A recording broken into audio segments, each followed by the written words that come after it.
Je suis docteur Matira Bengardignan Christian, je suis médecin neurologue en service au centre hospitalier universitaire La Renaissance.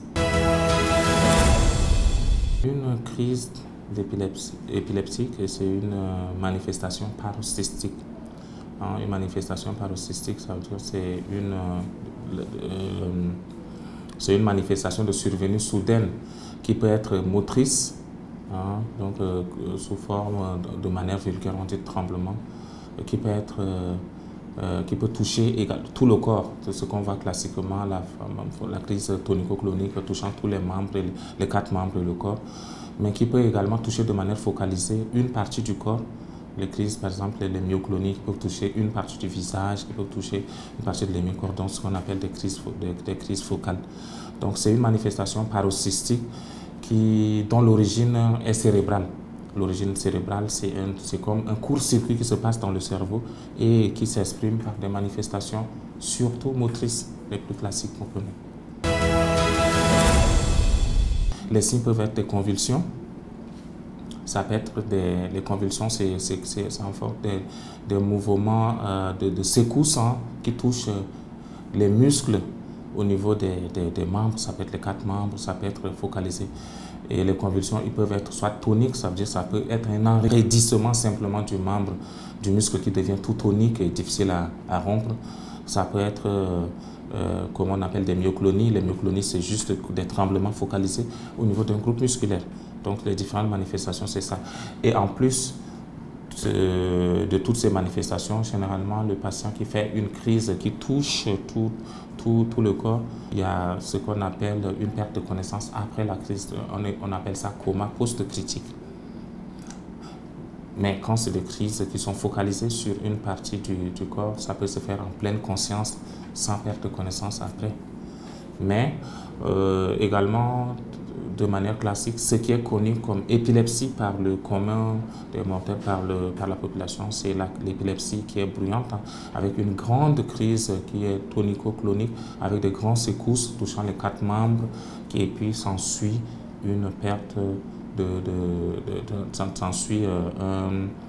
une perte de connaissance après. Tout le monde peut être exposé. Alors, ici, également parlant de l'épilepsie, il n'y a pas une épilepsie, il y a des épilepsies aussi. L'épilepsie, c'est simplement un dysfonctionnement au niveau cérébral. Ce dysfonctionnement peut avoir plusieurs causes. La cause peut être génétique. Génétique, ce n'est pas que c'est transmis directement, mais c'est dans la formation du cerveau, la mise en place de ces différents éléments. Il y a des erreurs, c'est-à-dire dans leur formation. Donc, c'est ce qu'on appelle des épilepsies d'origine génétique. Il peut être d'origine infectieuse. Quand on a une infection qui touche le système nerveux central, c'est-à-dire le cerveau particulièrement, peut avoir comme conséquence des crises. C'est ce qu'on a généralement dans le paludisme. Quand quelqu'un fait un palud plus sévère, il peut convulser. Des traumatismes peuvent être la cause. Quand quelqu'un a fait un accident de la voie publique avec un traumatisme crânien ou bien crânio-encéphalique avec des lésions cérébrales avérées, ces lésions peuvent laisser des cicatrices qui peuvent faire des crises. Les facteurs déclenchants peuvent être d'origine diverse. Ça peut être simplement une fatigue, ça peut être simplement de l'insomnie, ça peut être simplement l'exposition à des lumières intermittentes, ça peut être pour certains patients la consommation d'alcool et autres, ou ça peut être simplement une hypoglycémie ou soit une hyperglycémie, ça il le déclenche. Ils peuvent être des facteurs qui déclenchent la crise chez quelqu'un qui est déjà connu épileptique, tout comme chez quelqu'un qui n'a pas d'épilepsie, maladie, mais ces différents facteurs peuvent faire déclencher une crise isolée. L'épilepsie n'est pas du tout contagieuse, c'est une maladie qui se passe au niveau cérébral et à l'intérieur du cerveau, et il n'y a aucun facteur de contagiosité dans l'épilepsie. Après tout, quand un malade fait une crise, il faudrait mettre le malade en sécurité. C'est des malades, si c'est un malade qui se trouve à côté d'un objet dangereux et tout, il faudrait écarter l'objet. Ça peut être à côté des poings, des verres, du feu, de l'eau. Il faudrait juste le mettre en sécurité. Et on n'a pas encore fait la preuve que retenir la personne, l'empêcher de faire des crises, va faire quoi que ce soit. Ça se passe au niveau cérébral. Le conseil à donner, c'est qu'il ne faudrait pas que les gens pensent que l'épilepsie est une maladie contagieuse et qui peut contaminer les personnes autour. L'épilepsie est une maladie cérébrale. L'épilepsie est curable.